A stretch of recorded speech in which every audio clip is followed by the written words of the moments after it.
Welcome. You reach review time with Imperial.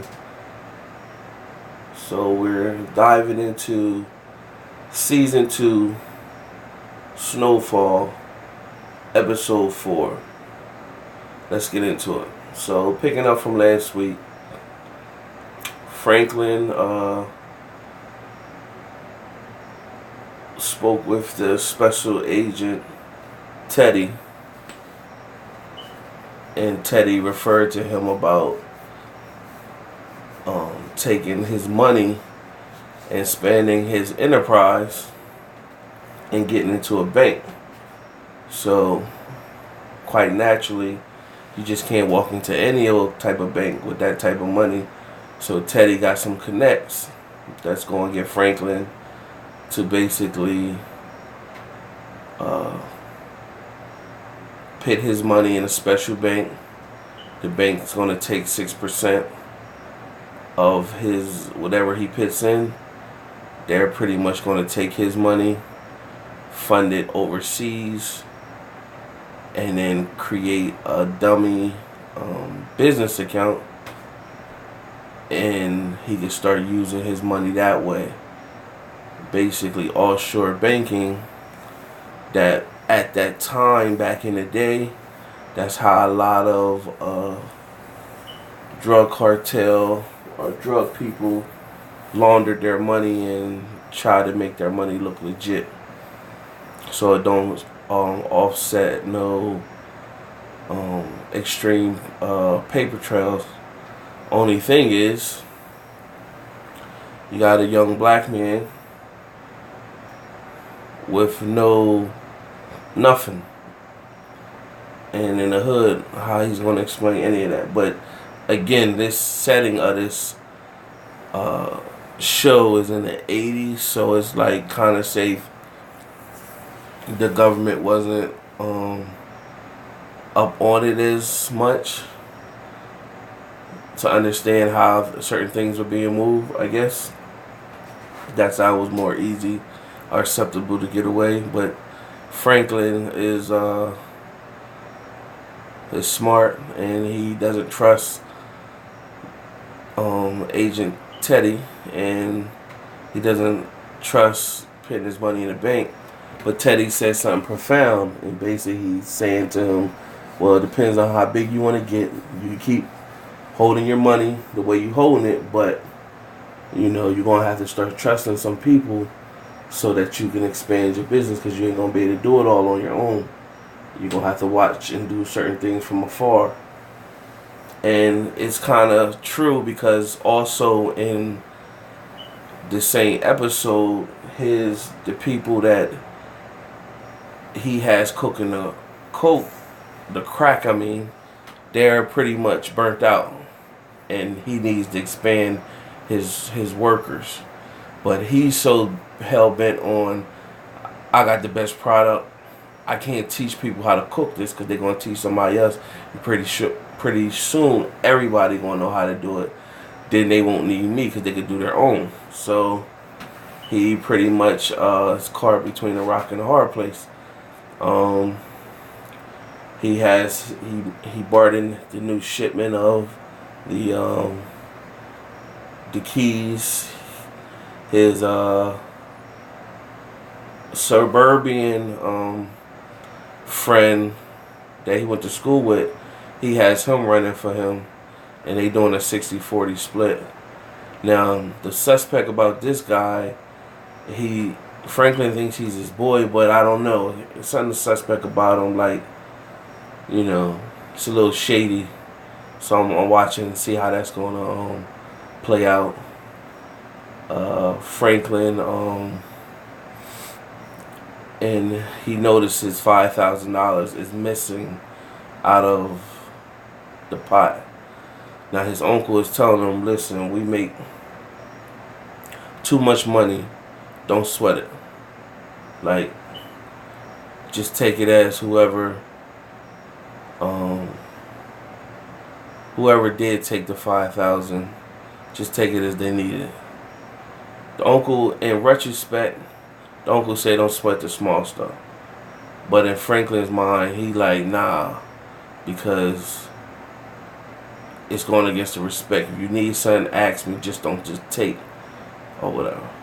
And so Franklin is pretty much the whole episode talking to different people, trying to figure out who it was. Eventually, he figures out that it's his boy that he had beef with from last episode. That his cousin was one of the guys that got killed by the Mexican cartel.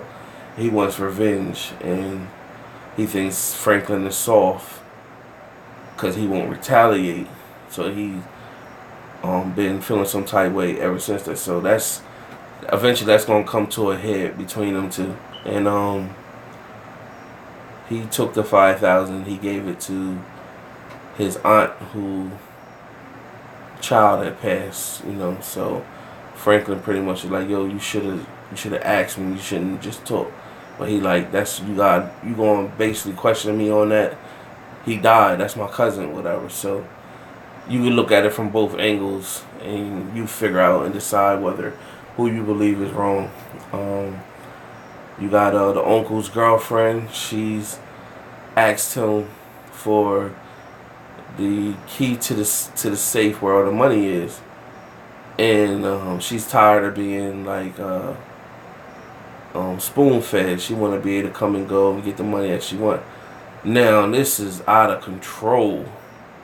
There's some suckers out here in this world that actually do that. And the uncle stand firm. He basically told her, shoot the breeze. I know you messing with that you diking with that woman. You know what I'm saying? She can't do you like I do you, whatever. And so, they have an argument. She basically said she done messing with him and she's gone. And so he told her, he played it off like, yeah, whatever, but that he really loved her. And you know what I'm saying, that bothers him. So you see how that's gonna pan out. He eventually I can see him snapping and making a scene, going to approach her at the club she be at with the older woman. Nevertheless, back to the key to the safe. No. He stood firm. He was 100% correct. You don't give her the access to the safe, because all she gonna do is when she get mad or ready, she gonna wipe that safe out. You gonna come back and Jack gonna be in there. But on the flip side, she know all of y'all information and she know everything. So with her, ain't nothing worse than a woman scorn.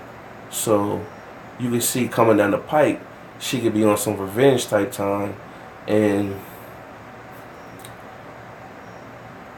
try to get back at them and hurt them, because she does know the organization and she know how to cook that product.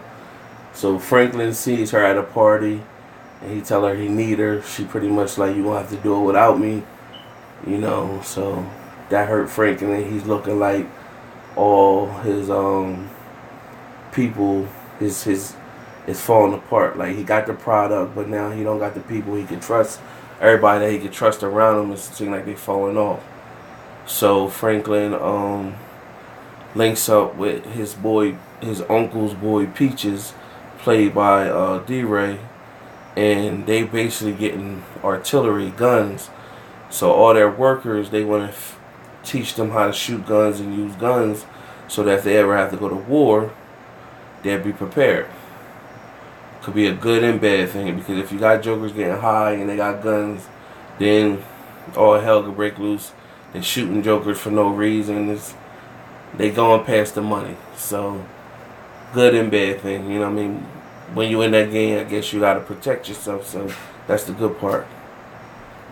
From there, you had Teddy. He got his own crawl going on. He seen that where he dumped bodies at, the bodies of the old, his old guy he was working with in season 1. He dumped his body that he killed in this field. However, the Olympics is very coming to town, and they gonna dig out this land so they can build stuff for the Olympics, and he got to get those bodies up. So now he wants his brother to help him, and his brother doesn't know. His brother thinking it's stash cocaine, but he come to find out when they dig deep further enough, they see that the smell of the bodies is horrid. So, you know, he looking funny at Teddy, and he looking weird, and Teddy just tell him basically what the scenario was, and that's pretty much there. And then you have Lucille, her situation. The immigrant investigations came in to investigate her workers at her produce market, and she had all the papers, and her cousin's girlfriend works there in the market, and then she put on a good performance. She argued with the officer, the agents of the immigration, and one of the agents smacked her. So when Lucille see this, like, she went back down. Like, Lucille looked at her like, I think I could trust her. Like, she really down for the cause. Meanwhile, you can see the cousin is all googly eyed over her, and Lucille's boyfriend slash business partner, she said she had a surprise for him. The surprise was he was an ex-wrestler, so she got him a gym with a wrestling ring and stuff like that. So, you know, that brought him back. That made him feel good. Next scene in the morning, it shows the cousin's girlfriend taking a jog, and she walks in the park and sees a man with a dog, and then she's looking at the dog, but then her conversation changes, and lo and behold, she's an agent and trying to get close to Lucille. So, oh man, so everything with Lucille, like, even when she did a background check on her, it panned out that, you know, nothing showed she was an agent or anything like that. So here, that was a twist right there. So you be looking forward to seeing what's going to happen with that. So that's pretty much it in a nutshell. That's it for this this week's review recap for Snowfall. It was an okay episode. This ain't much about Snowfall. Ain't much about action. It's more of a dialogue series, and see how, you know, these people that come from nothing making things into something with ambitions, with the drug trade and the government all mixed up in it. So that's what this pretty much Snowfall series is about. So stay tuned to next week. Tune in, subscribe, and like, share the video. Till next time.